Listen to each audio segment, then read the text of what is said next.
Ya baik Kang Jawara UTBK, kita akan masuk ke bagian pengetahuan dan pemahaman umum. Di sini 12 soal ya akan berkaitan dengan materi seputar kebahasaan dari pemahaman tentang huruf, kata, sampai ke wacana. Nah, untuk soal nomor 41 sampai 45 ini, tipenya hampir mirip dengan soal kemampuan membaca. Nah, hanya nanti kita lihat bagaimana tipe soal yang muncul untuk soal bagian ini.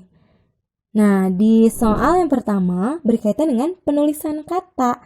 Nah, berbicara tentang penulisan kata, itu artinya kita harus melihat ya bagian-bagian penulisan kata itu sendiri, baik penulisannya harus kapital atau tidak, dimiringkan atau tidak, harus mendapatkan penyesuaian serapan atau tidak. Nah, itu harus diperhatikan baik-baik. Nah, ini ada beberapa soal yang dikaitkan dengan opsi jawaban. Ya, yang diwarnai itu untuk mempermudah nanti kita untuk melihat bagian kedua, kemudian keempat, keenam, ke-11, dan ke-12. Nah, ini adalah kata-kata yang ditandai bahwa ini menjadi sorotan jawaban. Nah, untuk melihat penulisan kata yang salah pada konteks ini, nah, sebelum kita melihat opsi E, kita lihat satu persatu dari bagian A, nomor 2. Nah, kita lihat penulisannya diteliti, penulisan huruf kapitalnya dan non-kapitalnya tepat di awal kalimat, kemudian tidak ada kata yang harus dikapitalkan, kemudian tanda bacanya juga tepat. Tapi sekali lagi, yang dilihat hanya kata saja. Kemudian yang kedua juga sama. Penulisannya untuk angka karena ini berupa jumlah, maka 2-nya jangan dihitung karena jumlah huruf. Jumlah kata, maaf.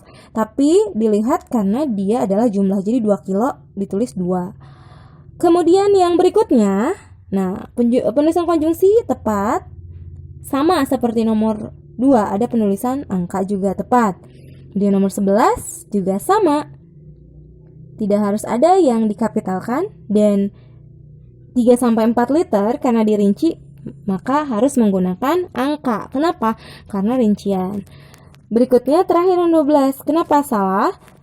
Dari penggunaan huruf tulisan benar. Nah, tapi dari huruf kata serapan yang kurang tepat. Harusnya komoditas.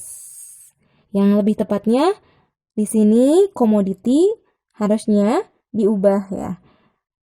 Karena boleh dicek di kamus ketika melihat konteks arti dari komoditi atau komoditas mana yang lebih tepat penggunaannya, seperti itu.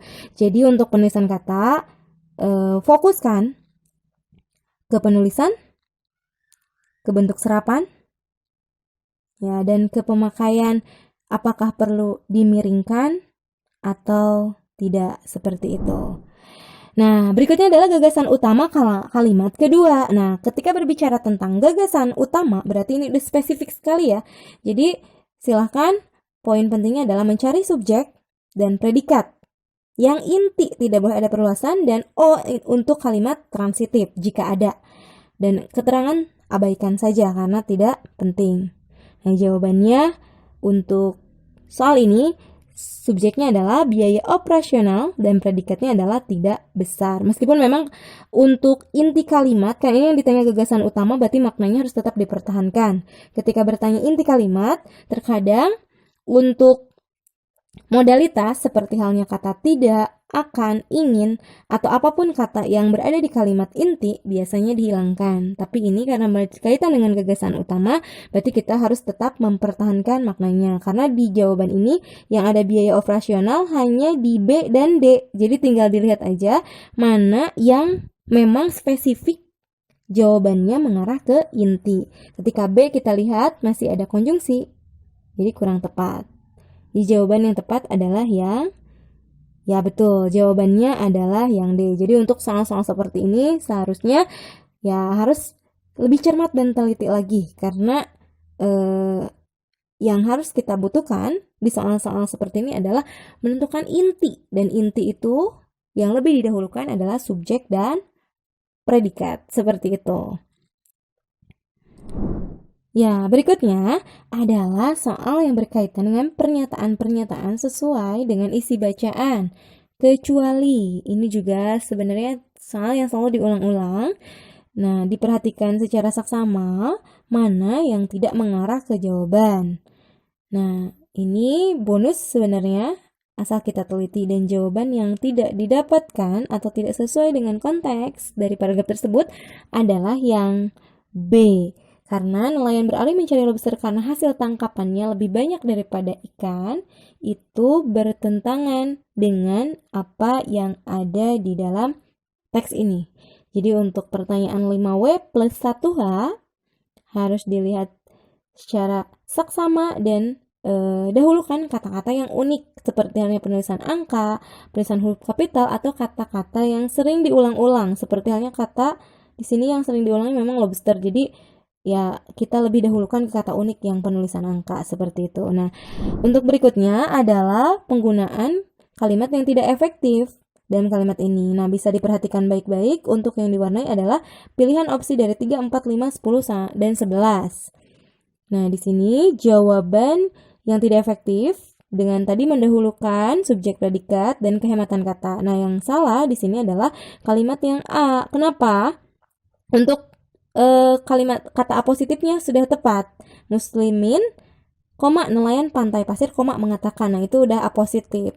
Tapi kesalahan di sini ketika kita memperhatikan objek, nah maka kita akan melihat adanya predikat yang berbarengan. Di sini ada berlangsung pada, mengatakan bahwa masa panen lobster berlangsung pada saat gelombang laut tinggi, menyebabkan. Nah, ada kata berlangsung, ada kata menyebabkan dalam satu kalimat. Nah, konteks ketika masih dia dalam ranah satu klausa, maka dua klausa tidak boleh ada dua predikat. Contohnya seperti ini. Saya makan membaca. Nah, itu harus dipisahkan. Apakah saya makan dan membaca?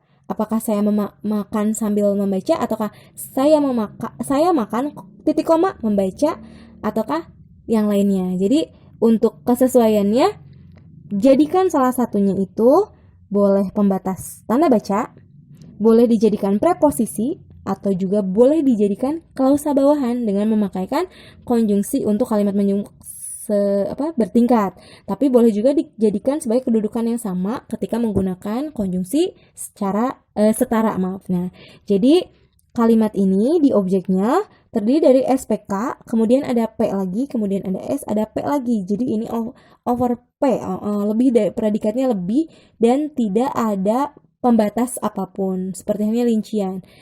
Tadi sudah disebutkan saya membaca, menulis. Nah, itu tidak tepat. Nah, seperti itu. Jadi dianjurkan atau bakunya dalam struktur kalimat itu adalah subjek, predikat. Itu idealnya ketika predikatnya ada dua atau subjeknya ada dua, maka harus dipisahkan.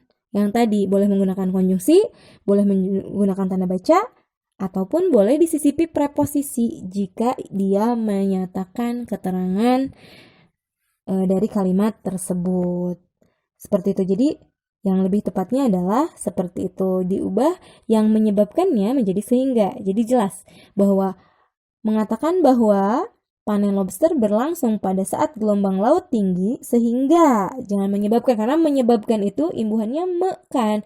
Kita tahu bahwa me itu adalah imbuhan untuk predikat aktif yang ada pasifnya adalah disebabkan, diakibatkan, mengakibatkan. Nah, ini harus diganti dengan konjungsi sehingga ideal kalimatnya adalah seperti yang tertera di layar. Nah, berikutnya adalah penggunaan kata berimbuhan atau nama lainnya adalah afiksasi atau bentukan kata. Tapi yang salah gitu ya. Nah, tadi ada di poin-poin yang sudah diwarnai 1, 4, 7, 8, dan 9. Nah, kita cermati kira-kira di antara 1, 4, 7, 8, dan 9. Nah, kata apa yang kurang tepat di dalam konteks kalimat ini? Nah, kita perhatikan secara seksama kalimatnya. Ya, Yang kurang tepat di sini adalah penggunaan kata dihargakan. Ketika dia ada nominal uang, lebih tepatnya adalah dihargai. Meskipun memang ada konsep dikan, tapi tidak semua kata itu bisa disisipkan kata dikan.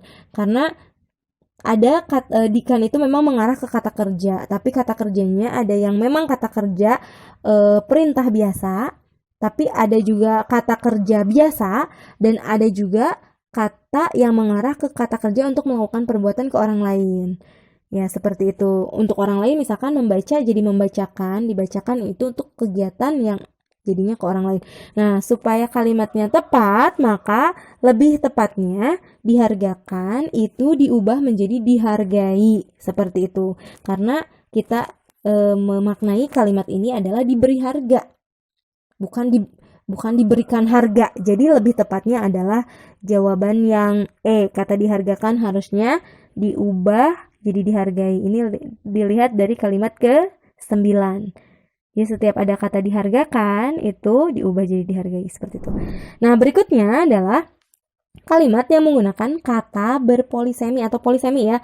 Polisemi ini ada dari bagian materi tentang hubungan makna. Hubungan makna itu berarti ada keterikatan. Keterikatan itu maknanya seperti halnya nanti kita temukan ada homofon, homograf, homonim, kemudian ada polisemi, kemudian ada denotatif, konotatif, ada sinonim, antonim, ada hipernim, ada hiponim. Nah, masing-masing mereka punya ciri-cirinya. Ini sebagai soal pengetahuan saja. Nah, bahwa polisemi itu adalah kata yang di dalamnya itu ada makna yang terkandung antara denotasi dan konotasi, seperti itu. Nah, kita lihat di sini. Untuk yang satu, pemuda itu jatuh cinta pada seorang gadis yang jatuh dari sepeda. Jatuh cinta pertama itu bermakna kias, bukan jatuhnya ke cinta, tapi jatuh cinta itu ya perasaan suka gitu kan ya. Kemudian jatuh dari sepeda berarti artinya jatuhnya benar-benar dari sepeda.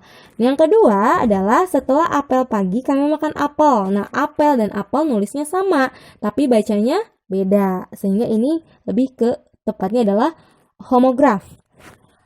Nah, berikutnya adalah kalimat nomor 3. Sejak saya menjadi kepala saya pening. Nah, kepala sekolahnya itu jabatan, berarti bukan makna sebenarnya, artinya kias atau konotasi. Kemudian kepala pening adalah memang kepala yang sebenar-benarnya bagian dari tubuh manusia. Jadi lebih tepatnya jawabannya adalah 1 dan 3. Karena kenapa? Karena di nomor 4 ada tang, bacanya sama, tapi nulisnya yang beda. Kemudian yang nomor 5, ular, itu tidak bisa dikeluarkan dari bisa ular dengan bisa dikeluarkan. Berarti bisa satu, bisa yang satu itu racun, bisa yang kedua dapat. Jadi masing-masing punya ciri tersendiri. Nah, yang jelas yang nomor 2, yang nomor 4 dan yang nomor 5 itu salah. Berarti yang ada 2 dan 4 dan 5 itu salah. Di B ada 4, di C ada 24, di D ada 25, dan di E ada 3 dan 4. 3-nya betul tapi 4-nya yang salah. Jadi pasangan yang tepat adalah jatuh cinta dengan jatuh dari sepeda. Konotasi dan denotasi. Kemudian kepala sekolah dan kepala pening. Kepalanya dari anggota tubuh kita. Jadi jawabannya adalah yang 1 dan 3. Nah, berikutnya adalah 2 tanda baca yang salah pada paragraf di atas. Nah, perhatikan baik-baik, yang dibutuhkan adalah tanda baca. Jadi ketika berkaitan dengan tanda baca, maka perhatikan apa kesalahan penulisan tanda dari teks tersebut. Nah, jawabannya sudah kita lihat bahwa jawaban B itu tidak tepat. Kenapa? Nah, kita lihat sendiri tanda koma setelah not, itu gray not, itu nama orang, satu orang, tidak apositif. Karena sebelum tahun 1960-an itu sebagai penanda keterangan, gray not-nya itu sebagai nama orang. Jadi gray not dengan kata sebelumnya bukan apositif. Jadi setelah not gak usah ada koma karena subjeknya dihitung 1. Sementara di bagian kedua adalah tanda petik pada kata kuas kecil. Nah, kita tahu di situ di depannya ada kata arti. Artinya ketika ada kuas, nah ada tanda petik 2 itu harus dibedakan dengan petik tunggal.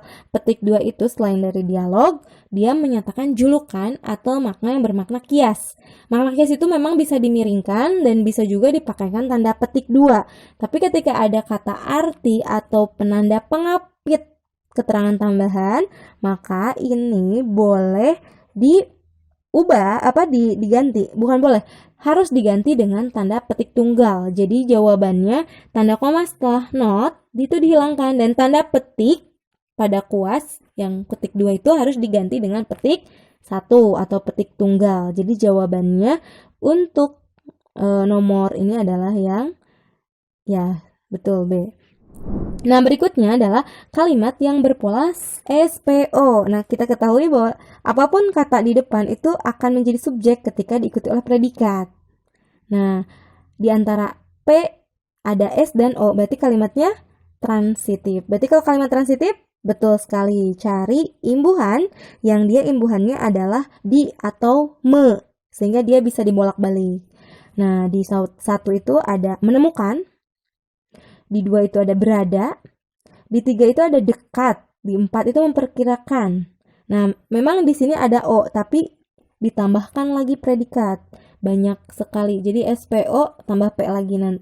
Kemudian yang nomor 5-nya S dan P.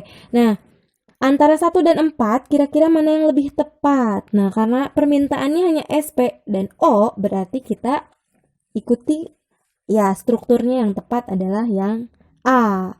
Kenapa yang A? Karena yang D itu SPOP lagi. Nah, tadi sudah dibahas bahwa dalam satu klausa, predikat dan subjek, kalau misalkan lebih dari satu, maka dia harus dipisahkan dengan apa? Boleh dengan tanda baca, boleh dengan konjungsi, atau juga boleh dengan preposisi. Jadi untuk melihat konteksnya, ya jadi kalimatnya tidak ambigu seperti itu. Jadi jawaban untuk bagian ini yang berpola SPO yang paling tepat kita temukan di kalimat nomor 1. Para ahli konservasi menemukan populasi baru orangutan. Kita balik, kalimatnya jadi pasif, populasi baru orangutan ditemukan oleh para ahli konservasi. Karena biasanya pola SPO itu adalah pola yang bisa diubah dari aktif ke pasif, begitupun sebaliknya. Nah, ini juga kalimat di atas merupakan perluasan dari kalimat apa? Berarti ini mencari inti kalimat dari kalimat yang panjang. Nah, kita perhatikan secara saksama dan tentukan subjeknya terlebih dahulu sehingga kita nanti bisa memilih pasangannya yang tepat. Ya, betul. Jawaban ini adalah yang D. Karena ya kita tanyakan dengan kata tanya apa yang dibahas pada kalimat ini, jawabannya Bengkalis. Karena masih apositif, sebuah kabupaten di Riau yang sebagian wilayah sampai Kepulauan Riau, Riau Kepulauan, ada koma, berarti ini apositif, masih menjelaskan Bengkalis.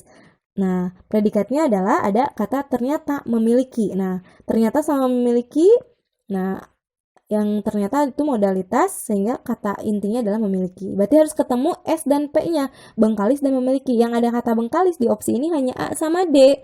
Berarti lihat duel jawaban, mana yang lebih tepat atau antara A sama D. Karena yang A itu masih sebuah kabupaten Riau, itu masih S. Berarti jawabannya D. Nah, berikutnya soal ini berkaitan dengan kalimat yang bermakna peyorasi. Nah, peyorasi itu berkaitan atau terkait dengan tadi yang pembahasan homonim, hipernim, dan seterusnya. Nah, untuk peyorasi ini nanti akan bermakna lawan dengan amel. Amel itu cantik, manis. Berarti kita ibaratkan membaik kalimatnya. Peyo itu kita ingat peyot. Kalau peyot berarti kata-katanya memburuk. Seperti kulit peyot itu berarti memburuk. Mantan, bekas. Nah, yang mantan itu ameliorasi, bekas itu berarti peyorasi. Nah, jawaban yang ini adalah karena kita mencari makna yang peyorasi atau memburuk. Nah, kalimatnya yang berkonotasi negatif, jawabannya adalah nomor 2. Kenapa? Ayah dan ibunya mati. Nah, mati di situ masih terdengar makna negatif gitu. Jadi, lebih kesannya masih turun nilai atau rendah nilai maknanya dibandingkan dengan kata wafat, meninggal dunia, atau berpulang ke rahmatullah itu lebih halus. Nah, yang halus itu biasanya memang ameliorasi, yang kasar itu peyorasi, atau yang memburuk itu peyorasi. Kemudian klausa adjektif. Adjektif itu adalah kata sifat. Klausa itu adalah masih dalam bentuk kalimat yang predikatif, ya, yang belum sampai pada tanda baca atau intonasi akhir. Nah, karena adjektif, nah kita lihat klausa mana yang adjektif. Anak kecil memperhatikan. Me itu kata kerja. B juga memegang-megang kata kerja. D itu memikirkan kata kerja. Yang E memiliki kata kerja. Kalimat yang predikatif untuk yang adjektif adalah yang C, sangat lucu. Seperti itu. Nah, ini adalah lawannya kalimat verbal. Verbal itu adalah kata kerja. Kata kerja berarti kita lihat kalimat yang tepat untuk kalimat ini yang mana. Nah, kita sesuaikan konteks kalimatnya.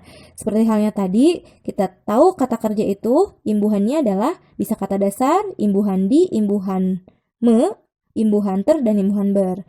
Nah, seperti yang ditandai supaya lebih mempercepat kalimat ya, karena untuk melihat verbal, kata kerja atau adjektif biasanya ditentukan dari predikatnya. Nah, untuk yang soal ini, menyampaikan kata kerja transitif, berdebat intransitif untuk masih kalimat aktif. Sementara mahal itu kata kerja adjektif. Mahasiswa UI termasuk nomina. Nomina ketemu nomina berarti predikatnya nomina. SP. Berat badannya sangat ideal, adjektif. Nah, karena yang dicari adalah kalimat verbal, berarti jawabannya adalah yang ya, betul. Demikianlah pembahasan hari ini untuk TO ke-10. Semoga apa yang disampaikan tadi bermanfaat untuk semuanya. Ya, saya Sri Marianti dari Rumah Belajar Daniel. Salam. Yes, I can.